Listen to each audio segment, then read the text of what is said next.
it? Who fucking wants it? Who wants it? Who wants it? Eh? I'll have some. When I knock people out, they don't fucking move. Who the fuck is that guy?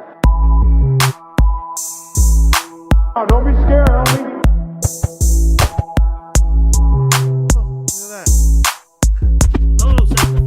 Welcome to Throwing Hands. Oh God, you're playing touch butt with that dork in the park, the ponytail. My balls are hot. You know, I wanted to start by talking about the fact that normally I don't appreciate your attitude. Normally, I have some of like Darnell has like notoriously in this podcast and in me and Darnell's friendship, he has a lot of takes about things that get me really riled up or that I just heavily disagree with. I've said that I feel that Darnell has some of the worst takes on stuff. That being said, there's no in between. I'm either saying that he has the worst takes or I'm right on board with him and like this is the only and best take that there is. And earlier today, he shared out a picture of the rival bitch from Scarlet and Violet and saying the best rival all Pokemon game, and I'm like, for sure, undoubtedly. Like, I couldn't Weird even because he thinks she's ugly. Do you? Yeah, think I was trying not ugly? to get into that whole thing because it's like, Of course, Darnell doesn't think this rival's attractive. She's a skinny, no booty, no tits, having ass bitch. I mean, doesn't mean she's not a great rival.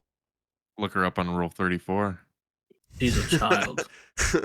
That is a child. I'm sorry, how old is Ash? He's like 30 He's years 10. old now. He's like 10. 30 years old now. He was 10 20 years ago. Ian sounds jealous he doesn't have ageless magic on him. That's what he sounds like. He's sad he didn't get struck by lightning and beaten to death by a bunch of birds and then see a god in the sky to make a wish. Yeah. I'm like, okay, yeah, sure. 10 You saw years old forever. Yeah, they're like, what's wrong with this kid? Well, he was zapped by lightning and then beaten with an inch of his life by Spearows. And that's about it. Well, what's he mumbling about? He saw a god. Well, he got zapped by lightning. Okay, Nurse Joy. Obviously, Leave him alone. I mean, but is there any better rival? I just wanted to talk. Like, there's no better rival than this bitch. Like, the second I started seeing memes about her when the game came out, and I was like, all right, well, let me start getting into it. And then it's just her attitude. It's her attitude, her spunk of like I think they purposely made it that way. She reminds you of how you think you would be as like a young kid, teenager in the world of Pokemon. Just excited. You want a rival. You're like, it's you. I'm fighting you for the rest of my life. Mm-hmm.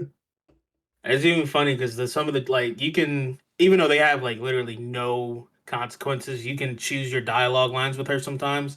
And at the very end of the game, where she's like, "Are we going to be rivals for the rest of our lives?" and you can just be like, "No," and she's like, "Please, no, please, no, please." Yeah, it's like right at the beginning of the game. Doesn't stop. It never stops. I love that. It's just like, good lord, bro.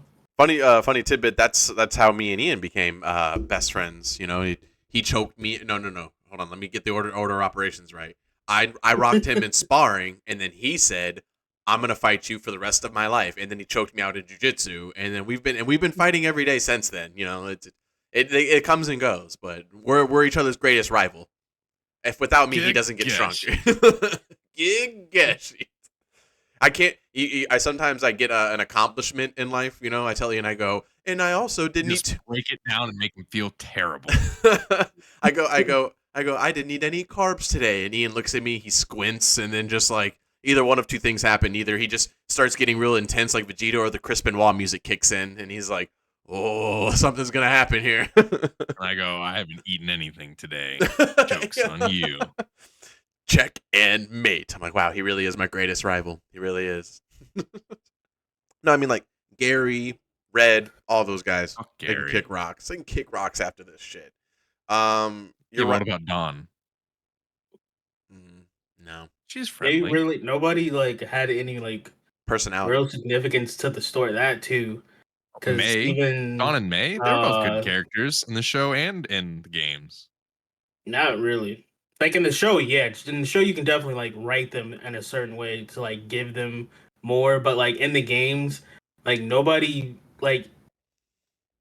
fucking does anything really. Especially, I feel the worst for their rival in Sword and Shield. Bro, you beat his I don't ass even so know who bad they are. so many all the Bro, time. you beat him so bad at the end of the game. He's like, "Yeah, I'm not destined to be a Pokemon champion. I'm going to be a Pokemon professor." It's Yep. like, Yeah. I beat your ass so many times that you gave up on your dream. Like, nigga, that's And that's basically, sad. your rival in Sword and Shield is just like this nerdy kid that basically the parents go like, "You got to take him with you," you know. But that's Yeah, basically and his it. brother's the Pokemon champion, so he like has kind of a lot to live up to, Yeah, unfortunately. and he But you can. just beat his ass every time, and it's just like, damn, that sucks, bro. He didn't have. He didn't Yeah, have but he a. was friendly though. Yeah, Yeah, he was friendly, but not a the good fact rival. that he at the end he admits straight up like, yeah, I'm not cut out for this shit. What Like he was? could have kept going, but he was just like, nah, fam.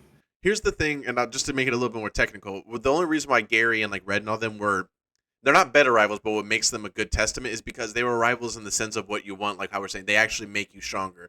Unfortunately for the bitch in Violet and Scarlet, she's really good and she has good Pokemon. But overall, just like in Sword and Shield, you mostly just steamroller bitch ass. Like and they say she doesn't take it as serious as she should, and it's like, but Gary and Red, like those were rivals because like they would fuck you up sometimes. You'd get to the part and you get to like a middle point in the game and you'd be like, oh my god, I just finished a whole gym. Now you're here. Bro, Now I gotta battle fucking you. SS I didn't even have and time to Gary. feel my fucking Pokemon. Yep. Yeah. SS and Gary. If Yo. you ain't had no potions on the SS and He you was gotta ruining fight your Gary day. at the end, fuck your whole day up, bro. And you would try. And You'd be all like, the Kanto games. yeah. Oh man. So yeah, she's still the GOAT right now. She holds that title, but off of just a meeting an expectation in each category. And what's crazy is that because like even in the post that said they could have made her battles harder, and it's mainly because she's the current Pokemon champion, and they don't really like say it up front at first. Right. Like after like the first maybe 2-3 battles or something, eventually somebody's like, "Oh yeah, she's currently Pokemon champ," and it's like she could be beating my ass right now, Yeah. but they just kind of make the game easy. Now, could you, considering the show and then considering Sword and Shield, could you consider Leo like a rival? Like he's not really like your direct rival, but he is like the guy you have to go up against. And then like in the show, they kind of, like Ash and him kind of become like friends / rivals, and Leo's like all about the battle. He's like, I want to make sure I battle you and the best. So I mean, he can be kind of considered a rival. It's just too bad he's anime only. Yeah. And they were just like, yeah, we're gonna make this dude named Hop. He's gonna be a rival. And it's like, what? What about that kid in the show who caught a fucking Suicune just cause? No? Okay, fine, whatever. I fucks with Hop. I fucks with Hop big.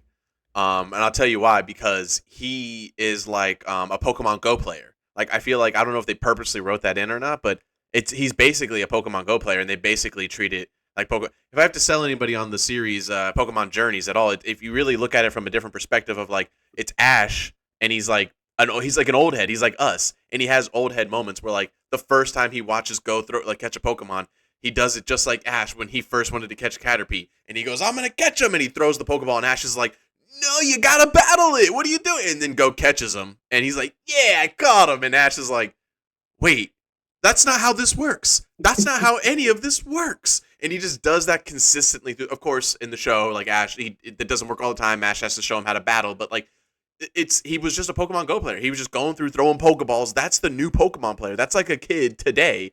They grew up on Pokemon Go and shit. So it's like, I thought that was really cool. That I think Go's a decent rival, but he's just not serious. So, or sorry, Hop, Go, Hop. I don't know why. You get it. Go Hop. Wait, Go and Hop are two different guys. Go is his actual rival, right? Or is it Hop, the one who has No, yeah. Hop, I think, is only in the game. Mhm. And then the kid you're talking about is in the show. Correct. Yes, exactly. Sorry for mixing it Again, up. my man's just caught a Suicune in the wild first try, and it was just like, Yep. the fuck? Damn right. And he's the new voice in the Pokédex for the new anime with the Is new he kids. really? Shouts out. Yeah. Well, let's move on from the Pokemon talk. That was always fun to talk some other stuff with you guys. Let's talk some mother sucking MMA. South. I don't know why I said South. Singapore. UFC. South Singapore. I was gonna say South Korea. I don't know. Singapore, UFC Singapore, the 4 a.m. card that Darnell, did you end up waking up early for that? I read your tweets a little bit ago. Is that, or your Facebook statuses? Is that true? Did you wake up early for this? Nah, I mean I kind of did because I ended up going to sleep at like 2:30 in the morning, and I was like, oh, I already fucked up. That's strike one. I woke up and I was like, I'm not gonna set an alarm because that would just be suicide. I woke up at exactly 5:55 for what fight? Like literally the end of the JJ Aldrich fight is what I saw. And then periodically throughout the card, I was literally falling asleep and waking back up in the middle of cards. And I'm like, fuck, I'm too fucked up for this. Yeah, there's no way that we. I mean, Ian asked me to, or what was it? No. My shift leader asked me. He goes, because I showed him the last fight, and he goes, I told him the time. He goes, that's crazy. Were you up for that? I was like, I'm not that hardcore, baby. I am not that hardcore. I told Joe right off the bat, I'm like, I'm not going to be watching these. Shit was rough. I was like, there's no way in hell. And what's annoying about that? Unfortunately, it was a repeat of the 2 weeks ago where it was an amazing early prelims and we missed it. Because I mean the main card was very very cool, very I'd say from what I've seen, very good fights. Of course the main event being the big highlight of the night, but the prelims were on fire. I mean, you got KO, TKO, KO, TKO, KO, TKO, KO, T, and then you got two decisions that you can only assume were barn burners or bonsais or whatever you want to call them down in Singapore or up in Singapore. It was kind of it started stinking up. Not gonna lie, with the Aaron Blanchfield fight, and it was funny because I caught like the first like maybe 2.5 minutes before I fell asleep again. And Aaron was getting pieced up a little bit. And it was just like, bitch, you better get this to the ground. You know that's where you live at. Don't fuck up. Right. And I'm assuming she really mostly is that. I'm trying to look at the stats of the actual fight. It keeps bringing me to this other shit. Let's see. Was there a lot of ground time? Did she end up going down to the takedowns? I see she ended up beating her. None. No takedowns. Yeah. Either one of them. So it was just a stand-up fight. Damn, just edged out with 61 strikes by Aaron Blanchfield. So that's interesting. I did not expect that. Okay, well, two of the most biggest prospects in the women's divisions right now did get wins. Then in that case, Aaron Blanchfield and JJ Aldrich, both in the flyweight division. JJ Aldrich a little more oomph on her win. Got a nice TKO. Just I watched the spoiler for it. Just on her, just not letting her go, on her back, just left, right. That's classic, like UFC, original EA UFC. You know what that is? That's classic THQ UFC, undisputed right there. When you just got him there and you just couldn't get up. That bitch is mean, bro. JJ Aldrich. The bitches, like I said it a couple weeks ago, JJ Aldrich, Aaron Blanchfield, Mackenzie Dern, all bitches that look like they all look like offshoot versions of JoJo Calderwood. And they are mean, bro. It looks like she doesn't have a problem saying the N-word. Excuse me? You're excused. Who? JJ Aldrich. What do you mean? What? You're just saying she. You're saying in general. Yeah. That is really funny. I could see that. I would assume she lives in a double wide trailer. She does have a black boyfriend face. You know what I mean? Mm-hmm. Darnell said, "Wait, really?" Yeah, no, I didn't. There's only like 2 white women I would date right now. So Get Out got me off that train hard body. Terrified of white women now. Billy Goff with a great. I'm just checking these fights as they go. Billy Goff with a mean body knockout. That shit was beautiful. As they do in the rap community. That shit was mean. Ooh. Yeah, just clean boxing them up. Some of these guys, I get that they're great guys over in China and stuff like that, and their regions, but it's like realistically, they had one win last night. Let's see. Song Nakamura. Yeah, that's it. Just one. Just the one guy. Well, no, and then no, they had 2. Song and Nakamura. The Nakamura fight, bro. That was some like legit fucking wrestling he was pulling. Like, he had this man on the ground, and he like thought he was getting away. He was like, "Nah, where you going, bitch?" He's Yep. already back on top. You know what Shit, north-south position, fucking him up. I like that you bring that up because what it makes me think is what I tell people when I show them like Japanese fighters, Chinese fighters, anybody from over there. This thing about them is you got to think like Yushin Okami and Darnell. I maybe Ian knows a little bit about that too, but I don't know, Darnell, if you know what I'm talking about. Yushin Okami back then was like a real dangerous motherfucker for the middleweight division. Like he was a true problem until Tim Bosch threw him on his head and knocked him out standing up with fucking uppercuts against the cage. He was a different man after Tim Bosch got his hands on him. But Yushin Okami would come in, and the biggest thing he would do is it's like, I don't know if it's just like a part of Chinese wrestling, like part of their technique, but they do this thing where it's also kind of jujitsu-y, but they do this thing where they get a hold of you, they wrap up on you, and they wrap up around your leg, and then they stiff themselves up, and they just become a post, and then they go like this with you. A timber. Oh, look out below. And then after that, they proceed to drop the heaviest, most like ridiculous looking hammer fist and big chops on you. But that's what they're really, really. I mean, like not all of them. Obviously, every fighter's different. But you know, you look at these guys who are very small, very not as maybe beefed up, you might say, as some of our fighters over in America or in Australia or XYZ. But their wrestling and their grappling is next level on an annoying scale. Because it's always going to work. I'm looking at Okami's fights because I didn't even know who this dude was. I had to literally go through Tim Bosch's fight record to find him. Yeah. And I'm looking at the stuff, and it's just like, damn, dude. He was a real problem back then.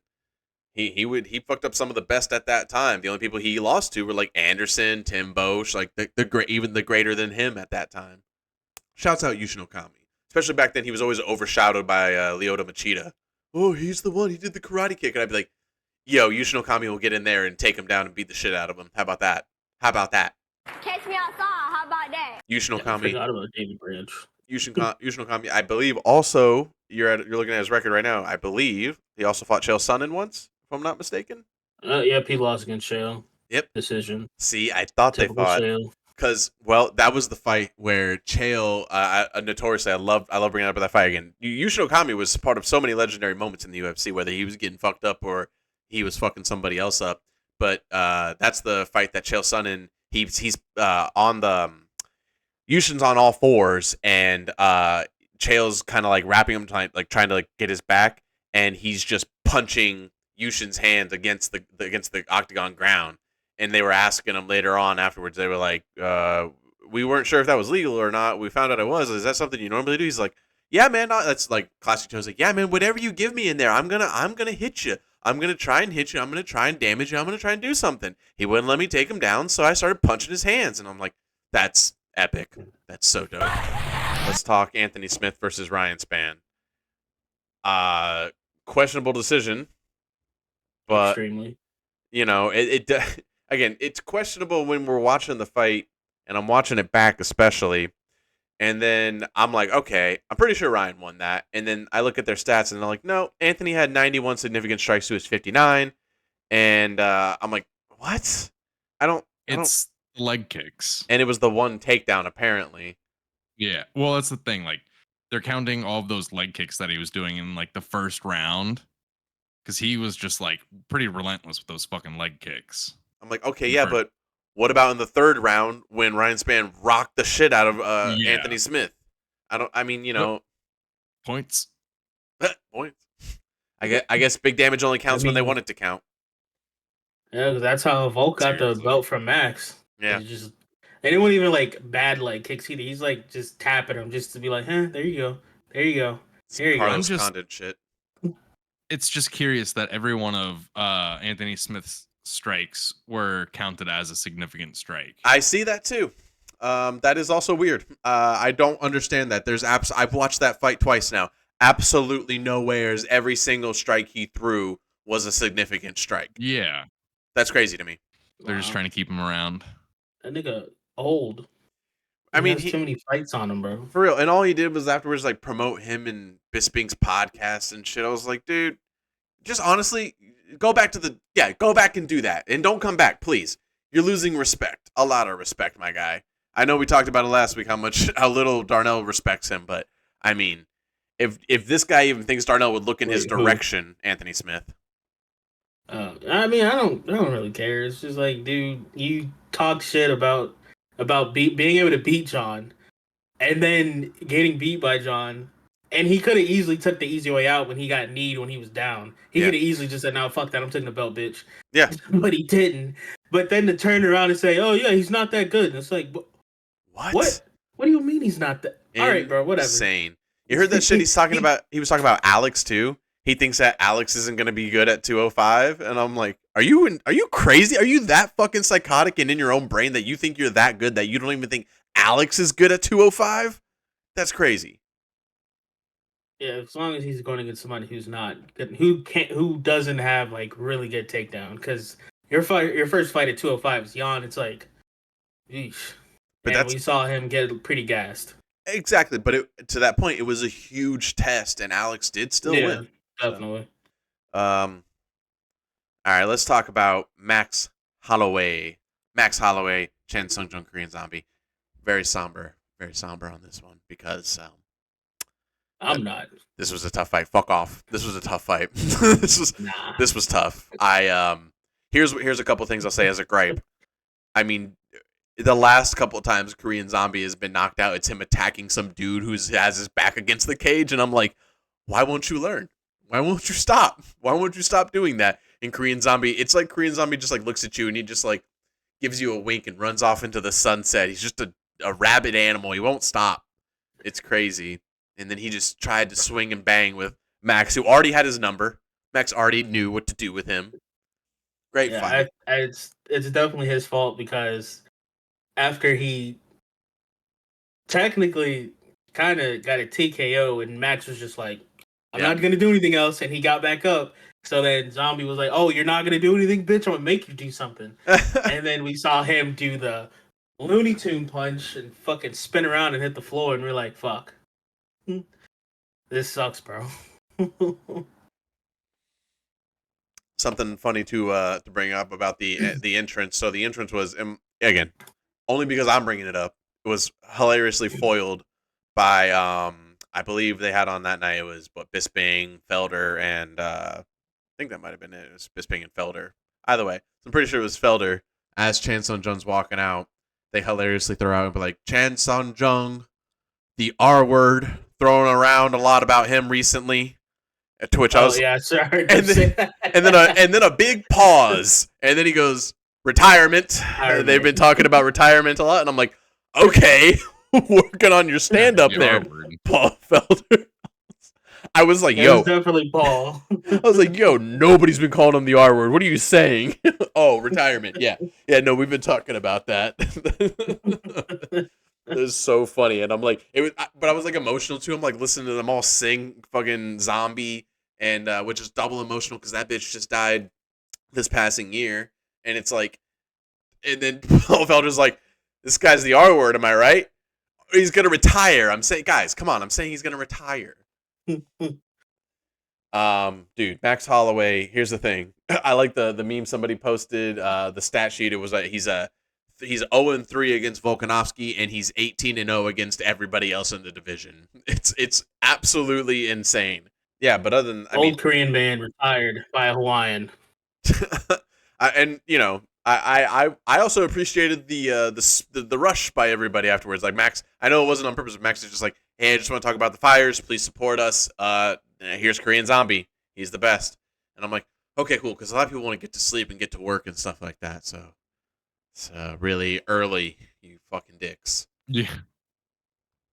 The only complaint I have during commentary for that fight was Bisping just fucking dragging out talking about the fires like in the middle of the first. Oh my it was god, like, yeah.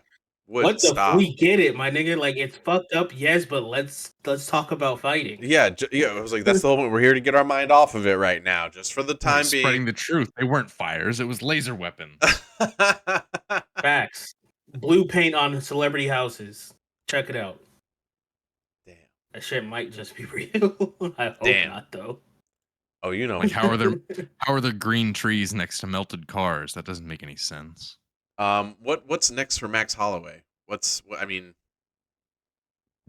at this point, just gatekeeping still, just continue destroying everybody else who comes up. Hawaii. Probably. Yeah, let's No, see who he's he definitely hasn't still going to fought be the yet. gatekeeper. He hasn't fought Ilya. I don't think he's fought Josh Emmett. Josh Emmett is definitely on his way out, though. Yeah. And that's it. Tapori is Yeah, probably the only guy. he hasn't fought Giga yet either. Yeah, I guess those last two guys he's Yeah, got to but beat. he's probably gonna fight Alex though. You think so? Ilya's probably going straight. Yeah, he's probably gonna go straight to Alex. Because at this point, it's like, why would?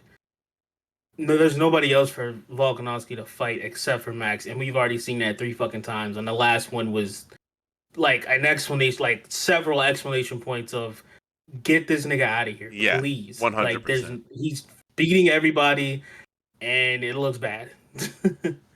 Yeah, I don't think Max can really go to 155 because Dustin's still there. Correct. Yeah, I agree. At this point, if you do that, I think for sure if Taporia goes against Holloway, that's just going to be a win for Holloway. And at that point, then you ruin your only fight you have for Volk. And then you have to just make some shit up or make Max fight him for the 4th time. And how are you going to justify a guy losing to some other guy 3 times, and then getting another fight? Like, you just can't. Literally, they're just gonna be like, there's nobody else. There's nobody else. Let's talk about next week, September 2nd, going into the new month. Birthday. It's your birthday on September 2nd? Yep. Hey. There's too much shit going on my birthday, bro. It's kind of annoying. What else is going on? There's fucking WWE Payback. I think there's a fucking fighting game tournament or something shit. I was like, what the fuck did they choose this day for, bro? Everybody's gonna be like, Darnell, what are you doing on your birthday? Staying home, watching. Don't know. Staying home and watching 3 different monitors. Like, I gotta do something because I'm turning 30, so it's like I'm kind of fucking feeling bad about not doing anything. So now I am doing something. Dirty 30. Oh man, but yeah, I am looking forward to this card. This is gonna be pretty cool. I like how they were able to get a shit ton more French fighters than they were able to get like anybody from China or South Korea or anything. They were like, we got like 4 or 5 from you guys, and most of those people are smart and they're just fighting for one. True. Because that's the Asian UFC. Well, Asian market UFC, really. Right, gotcha. So let's talk about some fights on this card before let's just talk about the biggest things going on. So Cyril Gane, that's their draw. That's their Paris draw right there. Dana's like, we need you, bro. We need you so bad. We don't have a Czech Congo. We don't have any of these guys anymore. We need you. Him versus Sergey Spivak. That's a damn good fight, man. That's a real good test for both of these guys. Because realistically, Cyril Gane should win this fight like hands down. Like, he's much more leaner. He's quicker. He's has better movement, better groundwork than Spivak. But overall, Spivak is a powerhouse, a real technical striker and boxer, and his groundwork isn't too bad either. So overall, Cyril Gane should be able to take this. But if he can't, this is like that one test where be like, he should beat him, but Spivak could show up. I mean, if he pulls a John Jones. What do you mean? And just knocks his shit out of him, surprises him, and then gets the most weirdest looking guillotine. Good point. And have him looking up at him and like, what the fuck was that? He learns from John Jones. He's like, I'm getting better. This is how you do it. Mock greatness. And how cool is it to have like you're 11-2, and then you're like, my second loss is to John Jones. Pretty good. A fat John Jones. Yeah, for real. Big John Jones. Who was his first loss to? Oh, not even in the UFC. Nope. Just some dude out there. Rose is back for what does a comeback even mean for her? Like, is she gonna actually stick around this time? Is she? I don't know. Never even heard of this bitch. Manon Fiorot. I'm just saying it French like, hoping I get it right. Sounded French. French. She's on a this Manon Fiorot. She is she's got 1 KO TKO win, and she's also lost by KO TKO, and then everything else is decision for her. She's on a 2-fight decision win streak. Don't know why that gets her number 2 and also gets her a fight with Rose, but I know Rose was wanting to go to Paris for this fight. So, are we excited for this, or I don't know? Oh, she's number 2 in She's- flyweight, not strawweight. Ah, I see. Oh, I hope Rose Weird. does well. She wouldn't have to really. She probably doesn't have to cut as much weight. Yeah, it's just you know how the way Rose looks, and there's been so many different after fights where they go, Rose was so focused, Rose was depressed, Rose was, and it's like, can she just go in there and fight, like, please? Like, No, she's a white girl. yeah. There's always got to be something. What if any other fights on this card are you guys looking forward to? See if Vulcan, if he's not gunshot anymore, and he just lets that right hand go on people again. Yeah. Other than that, I don't know any of these people. I really don't either. Vulcan Ozdemir, you're right. He's a super strong striker, but he's lackluster as of recently, so I hope that can come back. William Gomes, I know I'm saying that wrong, but like I'm really excited to see him fight again. I've seen him fight recently. But other than that, like that's just about really it for this card that I know of. So I mean, I'll tell you what, guys, this is gonna be a regular-ish time card. Starts at noon. 3 p.m. for the main event, for the main card. So I'll give it a college try and check it out, and we'll see how these guys do. And we'll come back to you guys next week with some real good material on and some analysis on these other guys that we have no fucking clue about. Hopefully, we're just pleasantly surprised. Correct. A couple things to talk about before we move on to our street shenanigans. This is literally, I think, counting like the 6th or 7th flop, like turnaround for the Conor and Chandler fight. So it was already slated for December recently. And I'll tell you what, about 2 weeks ago when it got slated for December, I was going to talk about it on the podcast, except for the fact that hours later, before the podcast went live, before we started recording, it got taken, like the fight was like, oh yeah, never mind. And then the next 2 weeks ensued of just like, maybe not, blah, blah, blah. This is, just same bullshit. Then Conor making a video or talking about, they're taking away the prime of my life. This is my time to fight. And it's like, okay, well, just do it then. And now out of nowhere, like I think today or yesterday, they're like, it is slated for December. He will be there. We are doing this. And I'm like, what is this? What are we doing? Just looked it up. He's not going to be fighting in 2023. I mean, this is what I'm saying. It's literally, but it's literally on his Twitter like today. Like he tweeted himself, and then the UFC like retweeted or like they also made a post. It was like either today or yesterday. He made a tweet being like, "We got it going." Like, and it's from like it's like UFC countdown. Like they have a countdown on the UFC fucking page or some shit that he tweeted out talking about, "Let's go, we got this." And I'm like, "What? What are we doing?" Yep, 11 hours ago today. Yeah. It's absolute. It's crazy the way that they're just like yes, no, yes, no, yes, no. And we're like, guys, just stop talking about it. Just stop, because we don't want to hear about it if it's not going to happen. I think my favorite one is Darren Till just saying, "Yo, he doesn't realize it yet, but he ain't coming back. No, He got the money, he got the family. You're done. You're not coming back. you're done, son. Dustin took your cereal twice, so."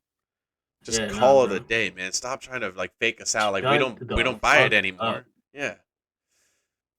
Shout out to Sean O'Malley for getting the most craziest fucking face tat he could have done so far. You just got the belt. He has a crown, the date in Roman numerals. Oh, when he got the title. Yeah, and I think the word champ is on his forehead, and it's like, hey, yo, bro, at least defend the belt twice before you do this. That is insane. I'm sorry. But you right. That's like people who get fucking BJJ tattoos like the first week they start training. This is my Jesus life now. Christ. That's so funny. That's wild, Sean. But that is fucking dope. That's hilarious. Another thing to bring up, something that happened recently. Something that just happened a couple days ago. Unfortunately, Bray Wyatt passed away. As people know on this podcast, me and Darnell mostly, but we all grew up watching WWE, and me and Darnell current big WWE fans. And Bray Wyatt, aka the Fiend, passes away due to heart issues. And I mean, it sucks. This is a big tough one in the WWE community. It was out of left field.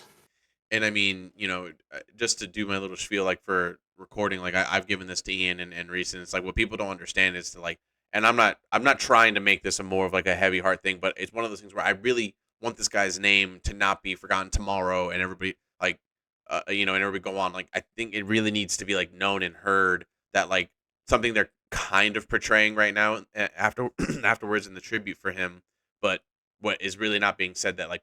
I feel like it's like people like me and other fans have to like say, which is that he's the guy. Like Undertaker passed the torch down to him, verbally, physically, every sense of the way, gave him the go ahead of like you're the new me, not you're the Undertaker, but I'm giving you the torch of like this is my bump for you. We're not doing WrestleMania together. This is my bump. And told him it's your turn now when he whispered in his ear when he gave him LA Knight to do the Sister Abigail after he came out and scared him into the ring to go back to the Undertaker, who was doing fucking American Badass. And if you sit there and think like, don't worry, there'll be another, you just can't say that because Undertaker's on his way out too. He's already done in the WWE and he's on his way out of life. He's very old. He's very, very, very old and he has a shit ton of injuries. So he's probably got, what, like another 10, 15 years, something like that on him. You think in that time he's going to come back? You think in that time, he's been in this business first. He has not seen one guy that he wanted to do that with except for Bray Wyatt. He's 58. And you think that he's going to be able to find another guy in that time to pass that torch off to? He's done with that shit for sure. Yeah. No, he's been fucking wrestling since before we were born. Yeah, exactly, for sure. But like I'm saying, like he's around in the business. He there's not going to be like come back to pass the torch down to this other guy. Like he made that decision. He was like, this is the guy. It wasn't WWE. He was like, hey, can you help us out with this or something like that? He's not going to. As I'm saying, 20. It doesn't matter. 10 years, 15 years down the road, he's not going to. It would have to be extremely wild for in the next 10 to 15 years somebody be that legendary and epic in a horror sense, in a writer sense, in a wrestling sense, for the Undertaker to be like, that's the new guy right there. You never know. I'm telling you there won't be. I'm telling you there won't. There's no other Bray Wyatt. I'm telling you there won't. It's well, just of course not. There's not going to be another him, but there could be somebody else. You never know. You never know. Shut up, non-wrestling fan. You don't get it.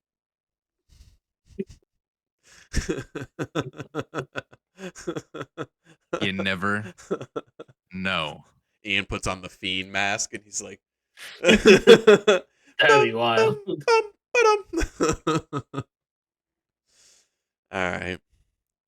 Well, that's all I got. Let's move over to some street shenanigans. Alrighty, guys, that's right. It's time for your favorite and our favorite segment that we do on the show. They're fine. Oh, God. It's called Street Shenanigans, where we go over fights that you've seen around the world on the online, on your phone, and we go over them and break them down to go ahead and break down what could have happened, what should have happened, some fight techniques, something we see, and to give you a little bit of an education on what happened in these and what you can do to defend yourself or do something a little bit better. But the most important thing, Ian's gonna let you know. They're fine, YouTube. They're fine. Hey, everybody. Ian found this new Zoom thing, and he fucking loves it. He can't get enough of it. It's great. What is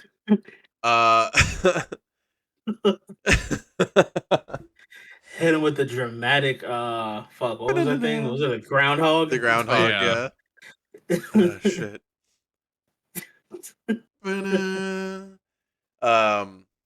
Okay, yeah. So let's go ahead and break over this. This is a sparring session that was going down, and let's see what happens.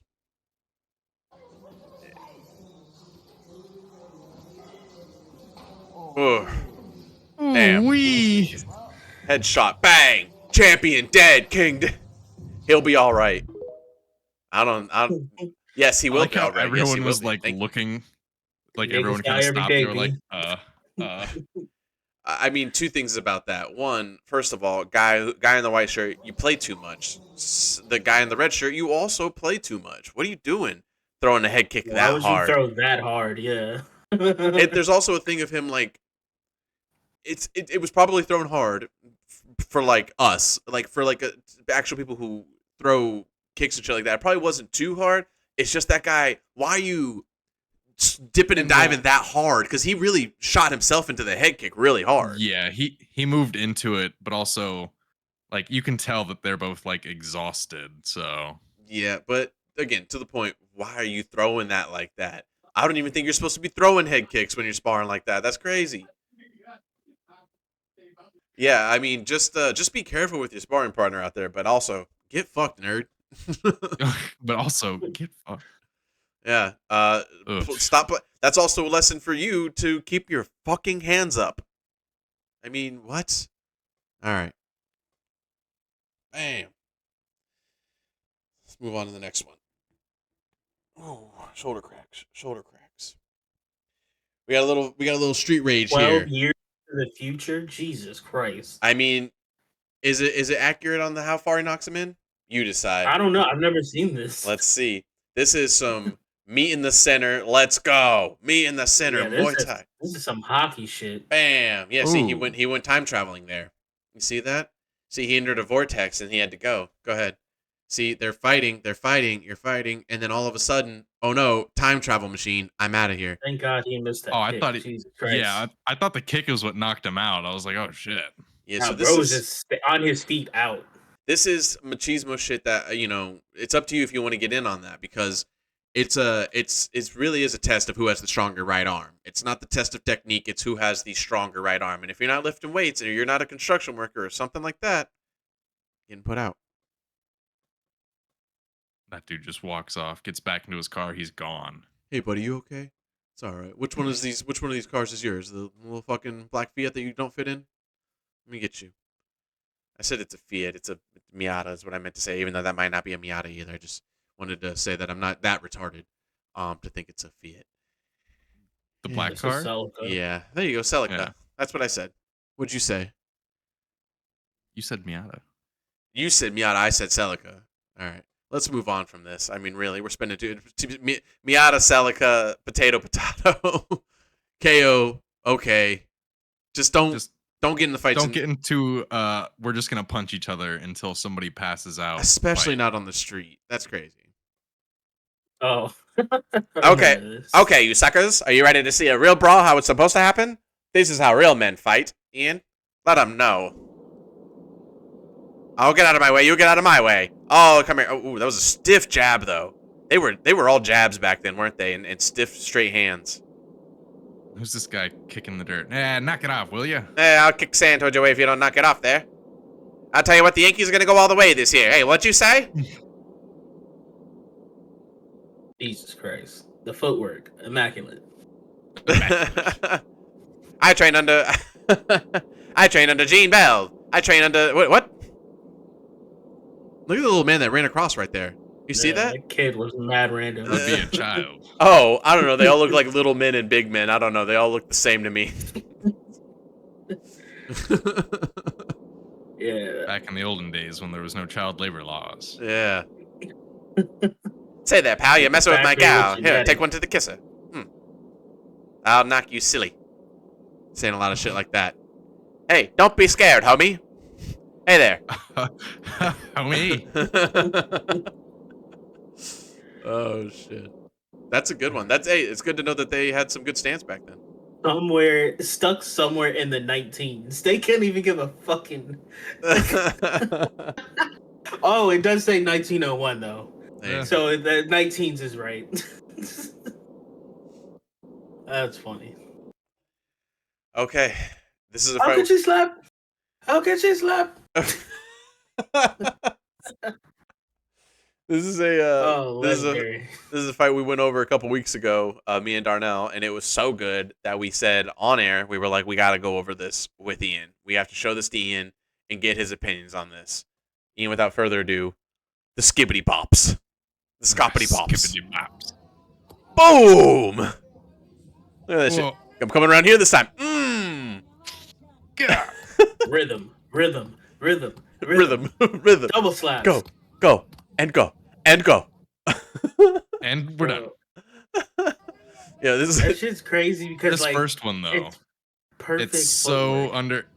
it's Like, a Superman slap. You see how that? No, the first, and I'm just gonna smack you a little bit. Like he winds up so much, and it all is all done. Yeah. This is how Gunther be That slapping one's people in the fun. ring. Yo, facts. Gunther be knocking the shit out of people. Yeah, somebody send this to I'm gonna Gunther. He's gonna come into the next match. He's gonna go. It's crazy. It's crazy. Ian, if you didn't know, this is a normal thing. They fight like this. Like guys, they do this all the time in wherever this is in India. There's a lot of these matches that we're gonna have to go over on a separate throwing hands where we restrict. Look up for next throwing hands where we just watch only those fights and we rate and go over those fights. For sure has to happen next week. Okay, so here's a little. Why do you look like he was gonna throw a pointed to the crowd? Did you see that slap? Oh, they got some real ones going. Oh, rhythm. Okay. Dominant right hand. Oh, Oh. hey, yo, we got grappling Also too. grappling. You see Yo, where he's you grabbing. going, bitch? Damn, Slapped son. the hair off his That's chest. so wild. We're gonna do it right now. Oh, Tibby, I see you've got a nice sunburn. That is actually from these slap fights. This is not India. Pakistan, something like that. Oh, my nigga took off wheels. Yo, why is this like the exact comparison of like heavyweight fights compared to like bantamweight fights? It's the same thing. It was So the wild. same shit. Oh, here they go. Here are the big men back in. Yeah, big men got fucking like Darnell said, they got rhythm. Oh, takedowns. Oh, they do some grappling. All right. Yeah, I want to look more into this. I What have the hell? no idea why that guy thinks he won, but I'm with him. He got up and he said, "Beat your ass." It's because he failed his takedown. Yeah, you found our new interest here on throwing hands. We're gonna have to look more into that and figure that out. Indian chest slapping. Indian, Pakistani, Middle Eastern chest slaps. That's what I was. It's just UFC's Middle Eastern slap series. What's up, fans? What's up, fight fans? Dana White here. We've taken over the Middle East, and no, not the way you're thinking. It's Pakistan. Pakistan. There we go. Thought I recognized that writing. I seen it in too many scary videos when I was a kid on the news.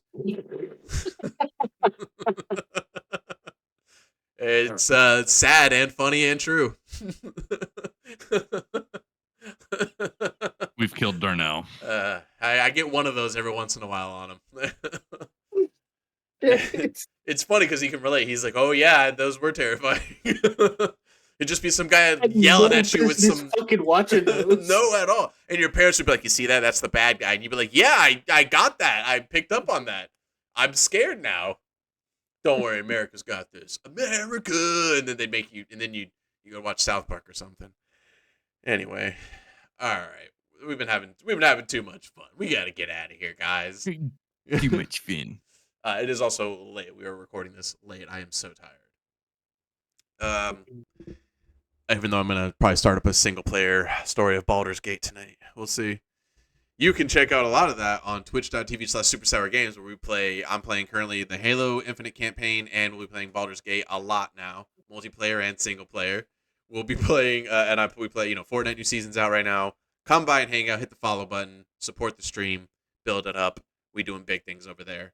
Also follow our social medias on TikTok, Twitter, Facebook, Instagram, SuperSour JIR. Instagram, more of the life stuff going on, but you can see our podcast clips on TikTok, Instagram, Facebook, and then Twitter, more of like a day-to-day just tweeting from me personally. Thank you guys for all that support, and please go support Darnell. As you saw, we outroed out with one of his clips last week from Destiny. You can see more of those on his TikTok and all his social media, SnuggyBlanks_. Same thing on Twitch, twitch.tv/SnuggyBlanks_. And please go support all that. And we appreciate you. Make sure and remember, this is a podcast, your favorite casual and hardcore MMA podcast, where we go over the craziness, bullshit, and Octagon control. Thanks Thanks, guys, for hanging out again. See you next week. Like that. Thanks. Welcome to Throwing Hands. You're playing touch butt with that dork in the park. The ponytail. My balls was hot.